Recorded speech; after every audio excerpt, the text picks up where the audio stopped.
What's up, guys? This is Mike Casu. This is the brUTE Strength Podcast. I'm here with Rob MacDonald. Rob has been the GM and training director at Jim Jones in Salt Lake City for 7 years. Before that, he was a professional fighter for years and fought in the UFC as well.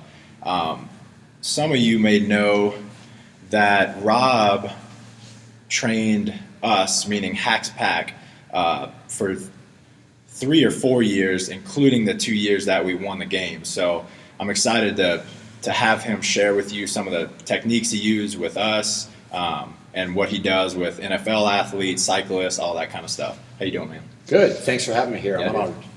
What's that? I'm honored. It's good to be here. Good to have you, man.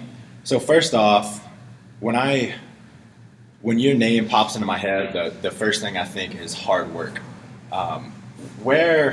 And not necessarily just work more, but when you're sitting down to work, whether it be you're writing a program or you're training, etc., you're giving all of your effort, right? Where does that come from? You know, I think the biggest thing for me was I was never an athlete. I was never good at sports. So when you look at my life growing up, I didn't play on the basketball team. I couldn't make the football team. I wasn't really good at anything. And I found wrestling. And where I'm from, wrestling's one of those sports where you don't choose to do wrestling. You kind of do wrestling if you can't do anything else. And that's where I found myself. So in grade 10, I started wrestling. I was terrible. I lost every single match. Grade 11, I won one match. Grade 12, I started to win more than I lost. And in Ontario, we actually have grade 13 in Canada. Then I would start winning and doing really well. And a lot of that wasn't based on athletic talent because I don't really have any athletic talent. When you look at somebody that's an athlete and you play football, so you understand, people that sprint, run, jump, there's some incredible athletes. There was a guy at the combine this year that did a 12-foot broad jump. I will never have that in the tank, and I've never been capable of anything like that. So everything that I had, I think, was based, everything that I earned was just based off showing up and working hard. Right. And that kind of has always stuck with me in that regard, building something from nothing, essentially. And I really now have this heartfelt belief that you could be good at anything if you just work hard enough. Right. I couldn't agree more, man. And I think a lot of people, they see someone like you that's super fit or somebody super successful, maybe a CEO even, and they see the end result and they think, I'll never get there because I'm way down here. But it seems like it's just a matter of time, right? Well, it's a matter of time, but it's also, and I'll use a couple of people as an example. If you, actually one person as an example, if I said Michael Phelps is a talented swimmer, your answer would be yes, of course. I look at it from a different perspective. For 15 years of the guy's life, he spent 1,300 hours a year in a pool. That's 9 to 3, Monday to Friday, all year. I mean, I look at that and I'm like, well, that's why he's the best swimmer in the world. He didn't wake up being good at swimming. He worked at it. And one of the things that happens as a society is we have a real tendency to look at the person who succeeded or look at the person who's done well. And we think they're lucky, it's talented, they had a rich dad, they got handed something. We discount all the hard work that person's put in. Right. But when you look at who the best in the sport is, whether it's Peyton Manning in football, Kobe Bryant or LeBron James in basketball, Michael Phelps in swimming, Wayne Gretzky in hockey, whoever it is, the one thing that they have in common is they've done the thing their whole life and done it excessively, obsessively, whatever you want to call it. And there's so many examples of these people that have done well. The most famous example is Michael Jordan got cut from his high school basketball team. He's the best ever. That's built on hard work, not built on some type of innate talent. Would you say, do you think, and there's no way to find this out, I don't think, but the people, like those examples especially, do you think those were the absolute hardest working individuals in their respective sports? I think to a degree, yes. I mean, to be the best in the world, you have to be the hardest working. I think you can be okay at something or good at something because you're naturally gifted. But when you get to that point where you're a leader in your field, there has to be some type of hard work component. Right. Yeah, I think a lot of people don't understand the lengths some individuals go for sports, just to be super successful, right? for instance, they get a program that takes 2 hours a day, and it's hard when they're working, right? But they don't understand that some elite athletes are putting 4 to 6 hours a day. They're eating right, they're sleeping right. Their whole life revolves around it. You know what I mean? Well, and the other part of that is, and I'll use somebody from the CrossFit or exercise world, everybody wants to be like Rich Froning, but nobody wants to put in the work that Rich Froning puts in. Right. And he's known for having an incredible work ethic. He doesn't wake up good at CrossFit. He works out all the time, pays attention to recovery. He does what's needed to do to win. Right.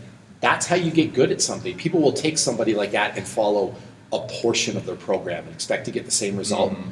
It doesn't work like that. And when I was working with your team, a big part of the program was getting a massage, having ice baths, sleeping enough, eating right. It wasn't just show up to the gym and work out a few hours a day. That doesn't cut it. If you want to be good at something, it needs to be your full-time gig. Mm-hmm. And I think you're seeing something in the exercise world happen now, and this is something that I think the rise of CrossFit today can be paralleled to the rise of MMA in the early 2000s when I fought, where there used to be a day where you could have a full-time job and you could compete in the UFC. Really? Those days are long gone. Now you are a UFC fighter and nothing else. And I believe that's starting to happen with CrossFit now, where the amount of work you have to put in to be really good and compete at the games, it needs to be your full-time thing. That's really starting to happen. I mean, all you can do is maybe train other people for a few hours a day on top. Exactly, but you're becoming a true professional athlete because there's so many things to look after. I mean, how much time would an elite athlete spend training, recovery, looking after their meals? I mean, you're looking at a 30 to 40 hour a week for sure job. For sure. That's your thing, plus the promotion side of it, sponsorship side of it. I mean, that becomes your full-time job. Right. You get these people that think they can get that off 3 hours a week, 4 hours a week, 3 easy payments of $9.99, some pill. Yeah. It can't work. It doesn't work. But that's what people want. Right. You touched on something I find pretty hilarious. People look at Rich's training, like maybe they look at a month and they'll just pick the fucking perfect EMOM out, right? And they think that's going to be what gets them to the next level. Yeah. And it takes a whole system, a whole progression. You can't take one piece of a champion's programming and expect it to work for you. You need to buy into everything. Right. And it's just the way it is. And also, you can't take what the champion did this year when they had 11 more years of training history before them. You got to take the same steps if you want to get to the same spot, more or less. Well, that's exactly it. Everyone wants to have Lance Armstrong's 6-week build-up to the Tour de France. So they want to have what, and I'll use Hackspack again as an example of this. Well, there was a 3-month lead up to those games. But there was also years and years and years of history, of training history. I mean, there was 6 legitimate world-class athletes on that team. 5, and then 5. One Munchkin. You trained for years, one Munchkin. But you guys had all trained for years and had a history. It wasn't like you'd stepped into the gym and 3 months later you were winning. But it's funny in society that that's what people have come to expect. That's what people want. Right. Kind of going off of that, in your seminars, I think the very first thing y'all teach in your first seminar is the mind is primary. That's kind of the second thing that pops into my head when I think of you. What does that mean in terms of Jim Jones, and how do you apply that from, say, in like a lifestyle standpoint and a training athlete standpoint? Well, in terms of the training, I think the physical training in the gym should be easy. And at the end of the day, for a lot of people, we don't have specialized goals. If your name's Usain Bolt and you're trying to run a 9.49 100, you need some heavily specialized training program. But think of any gym that you've been a part of and think of the people you trained or have worked out with. How many people had specialized goals? For 99% of the population, it's look good naked, be more fit, whatever that means, be able to do kind of what I want to do and be healthy. Yeah. When you look at a person like that, they don't need a specialized program. So working out becomes picking a weight up and putting it down. Then the next day you pick it up and carry it way over there and put it down over there, but it doesn't really matter. Yeah. You can do P90X, you can do CrossFit, you can do Jim Jones, you can do kettlebells, you can do, it doesn't matter at that point, as long as you work hard. Right. Well, that all starts between your ears. Okay. So when we look at the mind as primary, one of the common mistakes people make is they show up to the gym and they think by the act of just showing up and going through the physical motions, they're going to make some kind of change. Mm-hmm. It's not that easy. You've got to work at it. You've got to want it. You've got to learn to suffer. You've got to learn to make sacrifices. And those are all, I'll call characteristics that are psychological, not necessarily physical. Right. When you look at how an athlete performs in the ring, and I'll, kind of call upon my fighting background, you have to have a fight in front of 30,000 people. Millions of people are watching on pay-per-view. There's pressure, there's stress, there's the stress of getting your contract cut, sponsorship, everything like that. Rarely does that become about who's the best fighter. It's who deals with all that other auxiliary stuff the best. Yeah. And you see in the Super Bowl this year, who was a better team, the Patriots or the Seahawks? I don't know. But when it came down to execution, the Patriots executed just a little bit better. Right. That's not a physical skill thing. That's completely mental. So bringing that back to the gym, the people that do the best in here are the people that focus on that, psychologically strong people who are resilient, people who want it, people who've got character. The physical stuff is easy if you can have all that. And so I believe that training should train the mind first. And if you can make your mind strong, it's easy for the body to become strong. I love that, man. I've become really good friends with Bruce Pitcher. You know Bruce? He was on extreme weight loss. Oh, yes. Worked with Tommy a little bit. And I'm going to beat myself up later. I still haven't read the book, but one of the biggest books in that community, the extreme weight loss community, is about exactly what you're talking about. So they can lose, say, 100 pounds, but if they haven't won in the mind first, then they're just going to gain all the weight back, right? You have to see yourself as something different, as a better version of yourself first, and really believe that to actually consistently and persist in those actions, right? You can only have that false motivation for so long. No, and those psychological skills, when you have that ability, it transfers over to every part of your life. If you've had to build a business from scratch, somewhere in your head, you've got the capability to build a body from scratch. If you've had to work hard in one area of your life, you know what it takes, and it can transfer over to everything. And then, like I said, this stuff becomes reduced to picking shit up and putting it down. So what are some of the specific techniques that you use? I mean, I've gone harder in a workout with you looking over my shoulder than any other person, and it's not. I have a lot of respect for you, and I have a lot of respect for a lot of coaches that I've had over the years. So what is it about you that makes you such a good motivator? And is it a conscious thing, or? There's this thing, the best coach isn't always the best athlete. Mm-hmm. Or the best athlete doesn't make the best coach, to word that a different way. I really think that because of my background and because I had to come from nothing, essentially, I understand what it's like to fail, and I understand what it's like to struggle.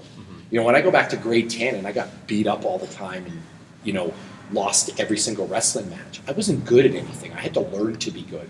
So I feel that I have a good ability to relate to everybody.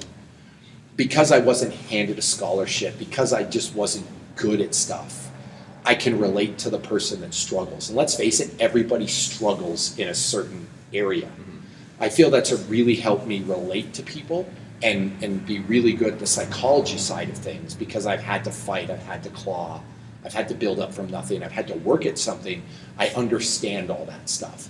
The other part of it is a big area of interest for me is sports psychology, and I've worked with a really good sports psychologist, a guy named Brian Kane, who's had a remarkable influence on my life. I've struggled with psychological stuff myself. A lot of my failures, I would say, in my professional athlete career, but also in here, have been self-limiting behavior. You talked about the book where you just don't see yourself as something. I don't see myself all the time as a great athlete. Before a fight in the UFC, I would be sitting there thinking, I don't belong here. Right. What if I lose? What are people going to say about me if if I don't win? I'm just a kid from a small town up north, a couple of thousand people. How did this happen? How do you think that fight went? Not very good. Right. Some of the fights, when I'd work with a sports psychologist, I was able to believe in myself, have confidence, do all those things. I would do a lot better. But because I've lived on both sides of the fence, and because I've taken an interest in sports psychology, I think I can transfer those lessons to others. I get what you're saying. Kind of going along with that, has that ever completely gone away, that self-doubt that you're not supposed to be in this situation, whatever it may be? It never goes away. Okay. If I would look at it this way. If you live 18 years of your life with that, how are you supposed to overwrite that in a year or 2 years? Right. You can't. And I think if we're all honest with each other, we're put in a position where we have self-doubt.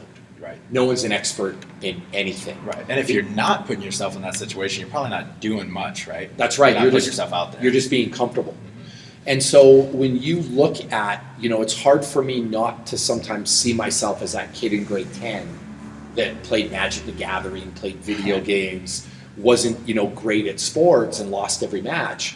It's hard for me to not have that in my head. So it's a conscious effort to work at stuff like that. Right. And it's one of those things that people don't talk about because everyone wants to be cocky. Everyone wants to be confident. Everyone wants to be, I'm the man.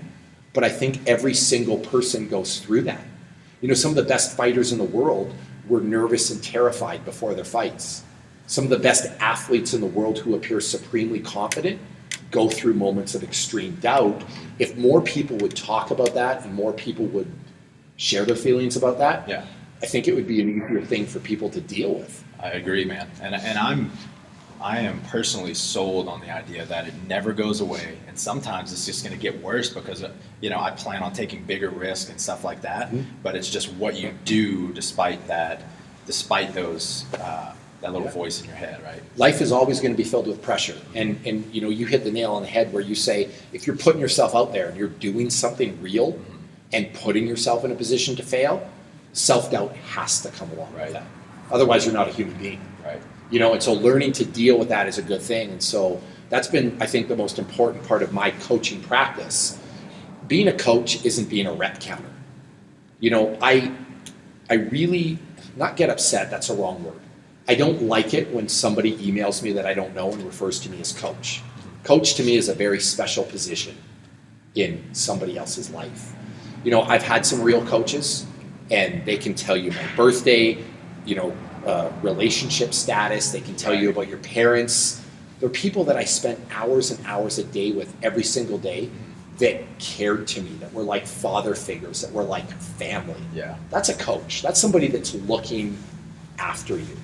And so when you look at being a coach, it's more than just about writing a good workout or putting somebody through a good workout. Absolutely. It's about caring. It's about saying the right things. It's about sitting down with that athlete and talking to them. It's about being a leader, a motivator, all of those things. That's the side of the business that really motivates me.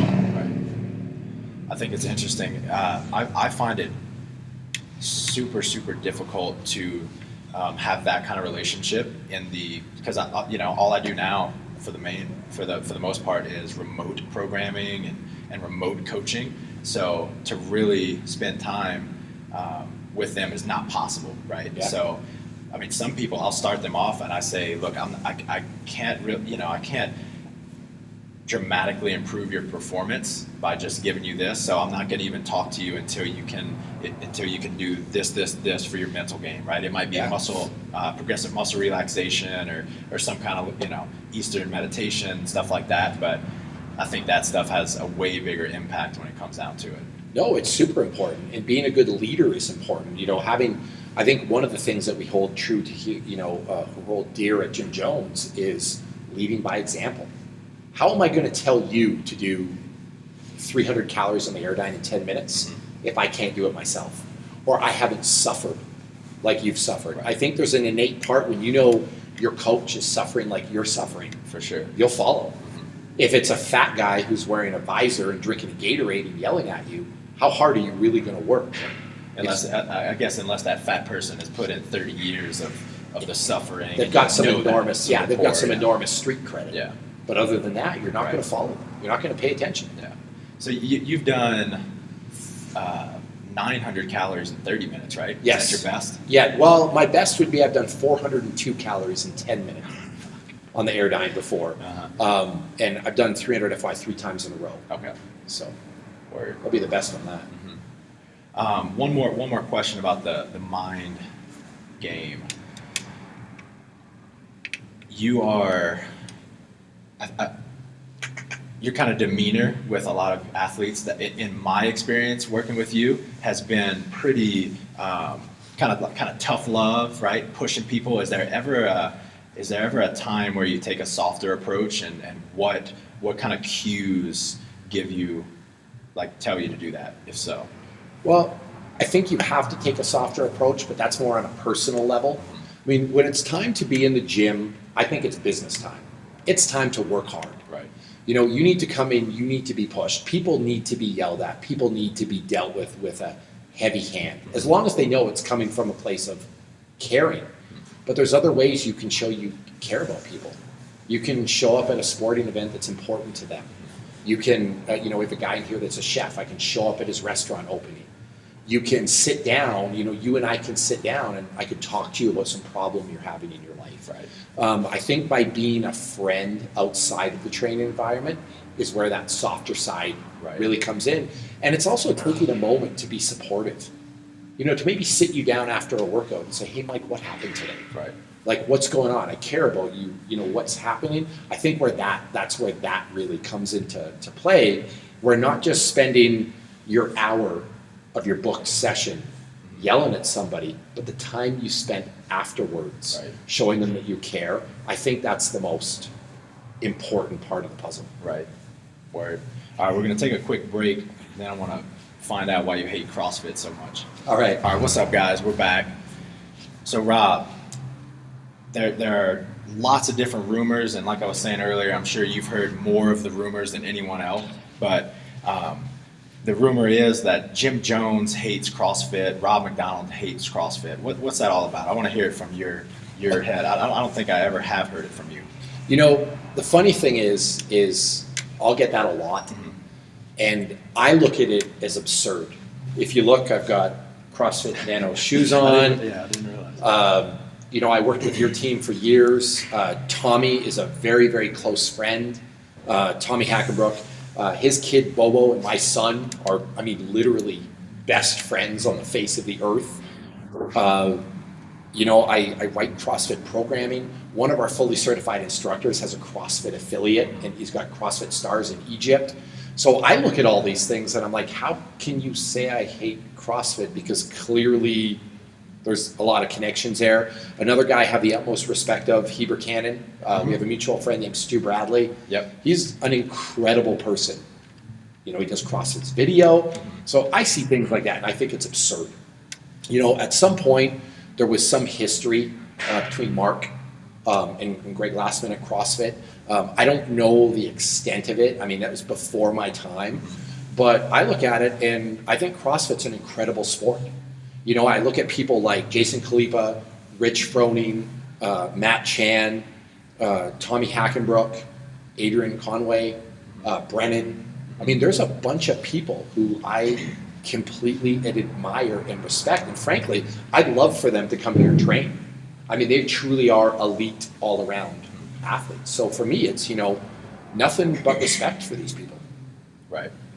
And I think sometimes what can happen in exercise, it's kind of like the old my karate's better than your karate thing, right? Where CrossFit becomes your thing, Jim Jones becomes your thing, P90X becomes your thing, or Global Gym becomes your thing. And all of a sudden, there's some inherent quality that comes along with that makes you believe that everything else is bad. Right. But that's not true. Right. I think a lot of times it's just it's the people within those organizations that are, they feel like a part of, and they want to feel better than, stuff like that. Well, absolutely. You'll see it on forums sometimes where people go off on other people, and anything that is different, people feel the need to put down, and it drives me nuts. People do it with the kettlebell world. They do it with Bulgarian bags. They do it in rowing, where my stuff's better than your stuff, and it's not like that. I think there's in any exercise system or any gym, there's a lot to learn from everybody. And that's how I wish it was, because if everyone could get together on the same page and rather than criticize and just learn from people, we would grow a lot faster. You see it in nutrition. And it's funny because I put up a comment on Instagram, comment on Facebook. People have all got to put some comment how they disagree or how there's some problem with it.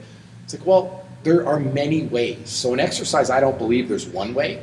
There are many, many paths to the same goal. Sure. And we can all learn from each other. So with our team and some of the programs I've seen of yours, there doesn't seem to be a ton of accessory lifts. So we did more just focused on, we would just front squat that on a Monday, and then we would do more conditioning, right?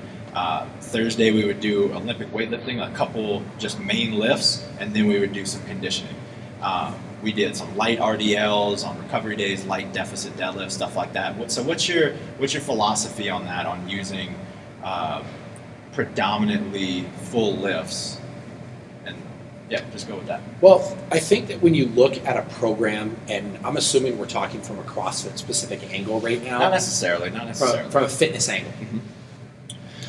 When I look at training somebody, like if we're going to use the programs that I wrote for you, every training program needs to be individualized. Everybody has different goals. There's a couple of people that train in the gym with me right now that are training for life. They're training for health. They came in with bad hips and bad backs. They would get a ton of accessory lifts because that's what's going to make that better, right. And that's their end goal. If I was to look at a power lifter and I was going to program for a power lifter, well, now you've got to do some squats, some deadlift, and some bench press. So maybe the focus is on big lifts and accessory lifts that will facilitate performance in those areas. Gotcha. And so if a good morning helps the back squat, we're doing a lot of good mornings. Mm-hmm. I mean, it's just whatever accomplishes the goal. So when I look at the programming I wrote for you guys, when you look at CrossFit as a whole, CrossFit's a real genuine sport. People have asked me numerous times, why don't you go in the CrossFit Games? You do well. I wouldn't do well. I don't do muscle ups. I'm not great at the snatch. I don't handstand walk. You need those things to be good in that world. And so from a programming standpoint, for the programming I wrote you guys, I needed you guys not to be good at straight leg deadlifts, not to be good at Romanian deadlifts. You need to cover off a bunch of movements. Ring dip, muscle up, snatch, handstand walk, rope climb, front squat, deadlift, overhead squat, clean and jerk. When you start including all those movements, time and energy are limited resources. Right. You guys don't have a lot of time now to do doing all these accessory things. Would I like to give you a reverse hyper machine to help your back? Absolutely. But your goal is to win. Mm-hmm. And if it's a choice between reverse hyper and practicing some muscle ups or some burpee pull-ups, and you only got time for one, I've got to go with what facilitates sport performance. Right. So it's not that the accessory lifts aren't any good. They can be really helpful. It's just what's your goal? Yeah. And who are you? And also what time of the year there is too, because when you look at a training program, you can't train the same all year. There are times to focus on accessory lifts and supplemental type work. Right. There are times to not focus on that. Like when? What's the time to use more accessory lifts and stuff like that? I think away from competition. I mean, I would look at 3 months before competition. Maybe you're not doing a lot of accessory lifts and you're focusing on what relates best to competition because you've already built all that other stuff up. And so if I look at, on the other hand, when you look at an NFL athlete, the off season is the time to build everything up, to do, the accessory lifts, to build a high level of strength, because in season, you can't get a lot done. Right. Guys take a beating playing games. If anything done. So, it just depends. It's different for every single sport. I like that you said that. I have a really hard time getting only CrossFitters to buy into using accessory lifts and stuff like that, and basically just using a different kind of training style at different times of the year. They want to have everything all the time. They want to be in peak shape all year long. And for some people that may work, and I think those are the outliers, but like any other sport, there has to be kind of a rhythm, right? There has to be an off season, there has to be a preseason, in season kind of plan for you to perform optimally? Well, there absolutely has to be. I mean, you can't be good at everything all year round. And then you've also got a difference in genetics and a difference of what I'll call history in sport or history in life. I could take 6 males at the same age, the same height, and the same weight. A couple of them have bad knees, a couple have bad shoulders, one has a bad back. They need different accessory work. They need different programs. They can share a lot of the same program if they have the same goal, but they need to veer off. And I suppose as well, it depends on your definition of accessory work. I mean, like if you look back on the program that I did for you guys, there were a lot of walking lunges, there were wall squats, there were goblet squats, there were some single leg deadlifts, there was a lot of plank hold or a lot of L-sits to strengthen up the core. So it depends on your definition of that type of stuff as well. Right. So you've gone through a lot of what I would say body transformations. Basically, get going down to say 220-ish, and then back up to where you're at now, 260. So you've done that a few times since I've met you. Yep. Can you tell us a little bit about how to put on size and lean muscle mass in particular? Yeah, absolutely. There's a couple of things there. First thing is training. Your training in the gym has to be tuned to tell your body to build more muscle. Now, generally, when you look at some of the stuff Mel Siff mentioned in super training, it's 8 to 15 reps per set, 60 to 80%, 1 rep max, 2 to 6 minutes rest between sets, and 4 to 8 sets per exercise. Okay, that's a way you're going to get big. When you look at that chart and you compare it to your standard Flex magazine or Muscle and Fitness, it's 3 by 12, 3 by 15, 4 by 10, 4 by 12, and almost every set to failure. So you just follow the formula.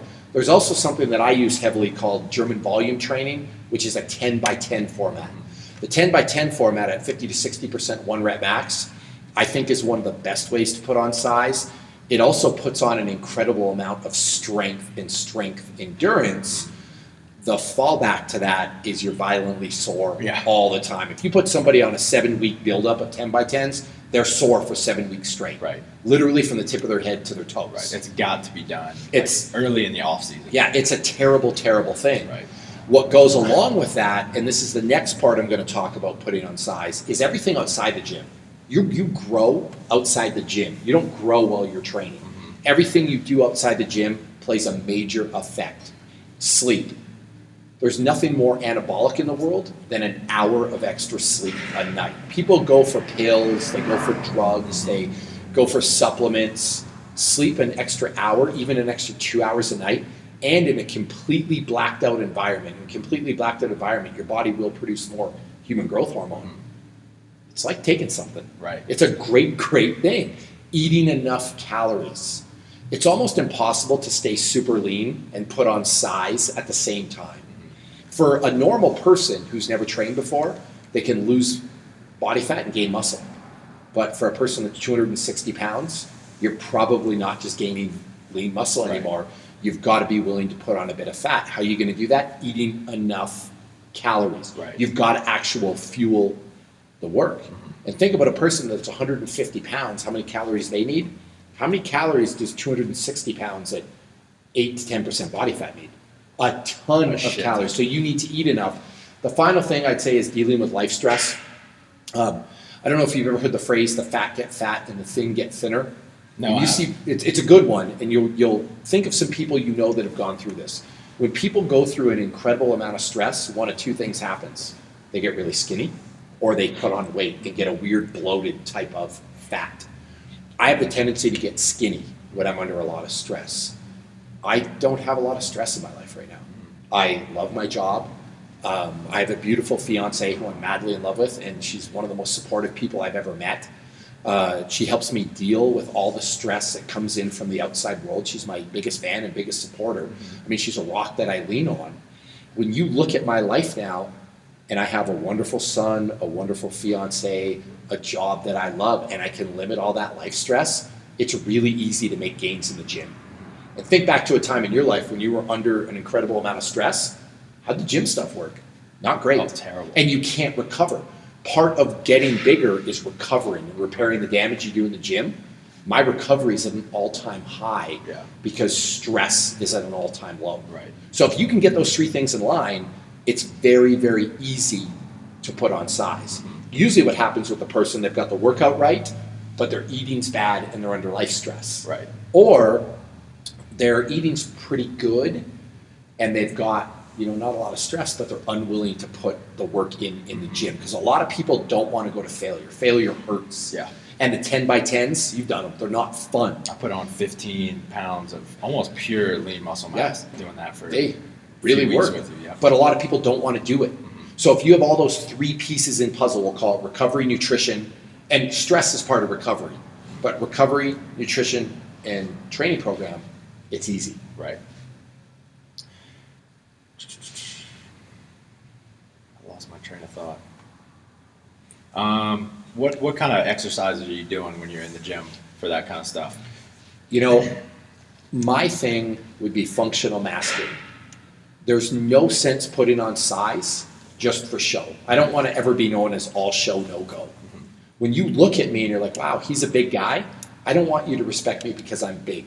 I want you to respect me because I can move and because I can lift. I don't want to be 260 pounds deadlifting 400.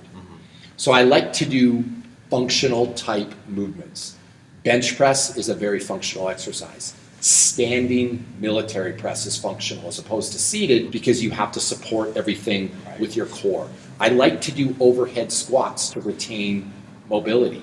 I like to deadlift because it's just real world, what I'll call man strength. Yeah. I want to do push-ups. I want to do burpee pull-ups. I want to do a lot of pull-ups instead of a lot of lat pull-downs or a lot of seated cable rows because it's a lot more functional.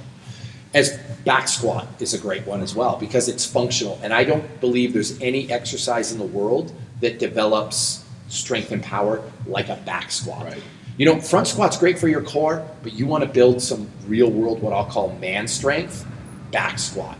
I do a lot of front squats as well though because they are really good for your core. So I try to choose functional exercises that are transferable to a bunch of real world tasks as opposed to tricep push downs, preacher curls, things like that. And sometimes those are fun to do as auxiliary movements, but it's not the core of the program. Right. If you gain weight, how much do you weigh right now? 210. If you're 210 and your deadlift's 420, and you come to me and I make you gain weight, your deadlift has to go up in proportion. Right. So if you get up to 250 and you had a double body weight deadlift at 210, you better have a double body weight deadlift at 250. Right. In fact, I want that to go up if I can make it go up. That's the only reason, right? Yeah, and I want you also to be able to move, not just to be the big guy that can't get off the couch. I want you to do some breathing, some burpee pull-ups, some agility type stuff. So you're actually a useful human being, not just big for show. Yeah. I want to go into the conditioning piece in a second, but I think it's interesting, and it's almost sad. I have nothing at all against bodybuilding, but the way that a lot of your average Joe wannabe bodybuilders go about getting really big and cut is just ass backwards, right? All they're doing is the accessories, and we know like the back. It's a systemic adaptation. It has to be. You do a back squat, your whole body is going to go into a kind of a hypertrophic environment or have a hypertrophic environment rather than just isolating movements. You just end up being non-functional. Can't use any of it. There's this old kind of saying, if you want to get a big upper body, back squat your body weight 10 times every morning. Because imagine there's taps in your body. When you back squat, you turn on the testosterone tap, you turn on the human growth hormone tap. Yep. And it's not like it just goes to your legs. Your upper body grows as well. So it just puts your body in an anabolic state. Heavy lifts will do that too. 6 sets of 1 at 90%, your entire body gets put in an anabolic state, so to speak. But when you look at being functional as well, you have to be able to move. And just doing auxiliary movements and doing, you see the optimal training split, chest Monday, back Tuesday, legs Wednesday. Actually, not legs Wednesday because nobody does legs. And then Thursday, you've got shoulders and Friday arms. Your body doesn't work as one piece. Right. It doesn't educate itself to work together, and you can develop imbalances that can lead to injury. Absolutely. Doing the big compound movements, as I'll call them, they make you functional, and they make you strong. They work on your connective tissue. They make you resilient to injury. And once you build up a high level of like real world raw strength, it stays a long, long time after. So that's why I want to incorporate a lot of those movements. Right. And the auxiliary stuff is exactly that, auxiliary. Right. Yeah, and like you were saying, it releases more testosterone. It Yes. All these great hormones in our body that make us into an actual athlete rather than just something to look at. Yeah. Right. And one thing I would stress, though, like a danger of that mentality, though, is then some people get it in their head that the auxiliary exercises are bad. They're not bad. They need to be applied right. Right. Having stronger biceps may make you better at pull-ups. Having stronger triceps will get you a better strict press or a better bench press, but you shouldn't be doing all triceps every day. That's the mistake the bodybuilding world makes. It's all auxiliary stuff, as opposed to the auxiliary stuff is auxiliary. It should be supporting, not the entire message. Right. So going back to that conditioning piece, you told me something really interesting a while back about how you work with NFL players that need to maintain size. So people that need to maintain size, and especially people that are trying to gain a lot of weight, how can they, maintain their conditioning, gain in their conditioning while gaining weight? I think there's this myth in the bodybuilding world that any type of cardio is going to cause you to lose gains, so to speak. I don't think that's necessarily true. I think at a certain point of gaining enough muscle, you have to limit cardiovascular activity, but you don't want to shut it down completely. And from a recovery standpoint, doing some cardiovascular exercise can ease muscle soreness and help you be ready for the next day of training. So when you look at doing a 10 by 10 back squat on a Monday, you might be sore Tuesday, Wednesday, Thursday. If you ride an Airdyne on Tuesday and Wednesday, you might be good to go on Thursday instead of sore, so you can build it in as part of the recovery. The biggest thing with that is you have to put the calories back. Right. So if you're burning 400 or 500 calories a day on the Airdyne, you need to put those calories back. So you need to just make a conscious effort to eat more. Right. And then in terms of the other cardiovascular stuff, when you look at getting big, part of exercise is sending signaling to your body. If you do 6x1 at 90% deadlift, your brain tells your body, you need to get stronger. We need to, turn on these chemicals. We need to go through this specific, physiological adaptation to get you stronger. The next day, if you go for a 20-mile run, your brain gives your body a completely different message, and your body's going to almost completely reverse the chemical stuff it did the day before. So part of it's consistent messaging to your body.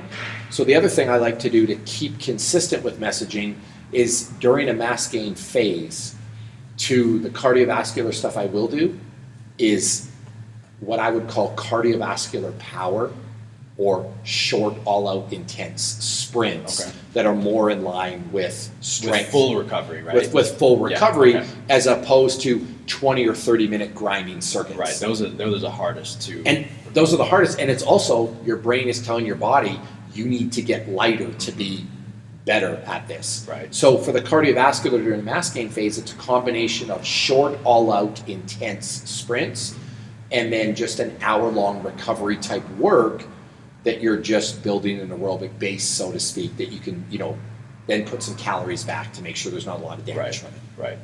Is there any benefit or danger to using the hour-long rows, stuff like that, when you're in that kind of phase? No, I think they can be great. You've got to monitor pace. I wouldn't want to go above 65% max heart rate, and I would want to make sure they're minimum impact. So running's not a good thing, because when you run, your body knows the path to being a better runner is to get lighter. So you don't want to give your body any signaling that says get light. On the other hand, being on a machine like a skier or a rower or an Airdyne, you don't have to really carry your own weight because you're not running uphill, so you don't get that negative signaling. So that type of stuff is a lot safer than the impact stuff. I love it. And I think that's what we were talking about a while back. I thought that was really interesting. That was the first time I'd ever heard anything like that. Yeah. And if you look at a good rower in the Olympics, you're looking at 6'2", 6'3", 220-pound guys. Right. They're not little. Look at a 1,500-meter runner in the Olympics, and they're that's a that great big. point. Yep. So I want to stick to that type of stuff. Right. Let's talk about food real quick before we wrap up.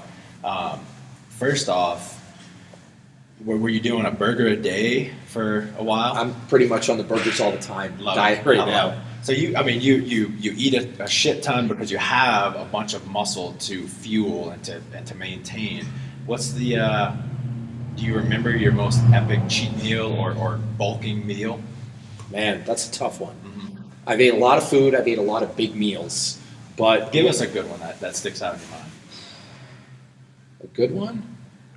40-ounce steak Oh, nice. would be a good one. I went for a steak once in Toronto. A good friend of mine took me and had a duck fat fried French fries, Mm-hmm. big Caesar salad, a 40-ounce Wagyu beef steak that I laid on the floor for the next 5 hours trying to digest. Mm-hmm. But 40 ounces of actual meat with no bone is a lot of meat to ingest, but with all the other things. That's one of my favorites I can Love it. ever remember. And you put a bunch of butter on top of that, right? Always butter on a Always. steak. Always. It goes together. In fact, it's part of the food groups. Yeah. Steak and butter are two of the important ones. Yeah. But when it comes to food and getting big, it's not how much you can eat in a meal. It's how much you can eat during the course of the day. Right. That's the biggest thing. So when I'm on a mass gain phase, it's not about eating some 5,000 calorie meal, some giant kind of thing. To me, it's a lot more about trying to get 10,000 calories in a day. And you're not going to do that by having one big meal. Right. You've got to have fairly sizable meals throughout the day. Sure. Where do you stand on? I've been telling people for the past couple years because of someone taught me this, and I highly respect this person. But shakes don't, especially when you're talking about getting enough protein, right? Reaching your protein numbers, shakes don't contribute to that number. How do you feel about that? There's a couple of things with protein. Listen, I've taken more protein powder than anybody, and I spent a lot of money on it. But we probably don't need as much protein as we think we need. Okay. The general recommendation for protein, if you pool all the research literature, is 1.2 to 1.7 grams per kilo a day. If you're 100 kilos, you're 220 pounds. That's 170 grams of protein. That's really easy to get. Right. For us. Now, there are some studies that say weightlifters that were fed, and I believe the number is 2.1 grams per kilo a day, gained more strength and size than weightlifters that were on 1.2, but it's unclear whether the study was isocaloric. So were they just given extra protein, or were they just given a bunch of extra food? Was it the extra calories in general? Okay. And to maintain a positive nitrogen balance, which is important for growth, all you need to do is eat more calories than you burn. Right. So when it comes, a couple other things about protein, the less protein you give your body, the more efficient it becomes with what you do give it. And the better fitness levels you have, the more efficient you are with protein. Mm-hmm.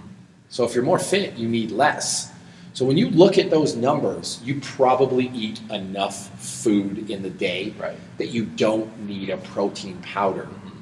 And it's not going to really make that much of a difference. I'd rather go for real food. And when you look at supplement quality these days, there's some bad supplements out there.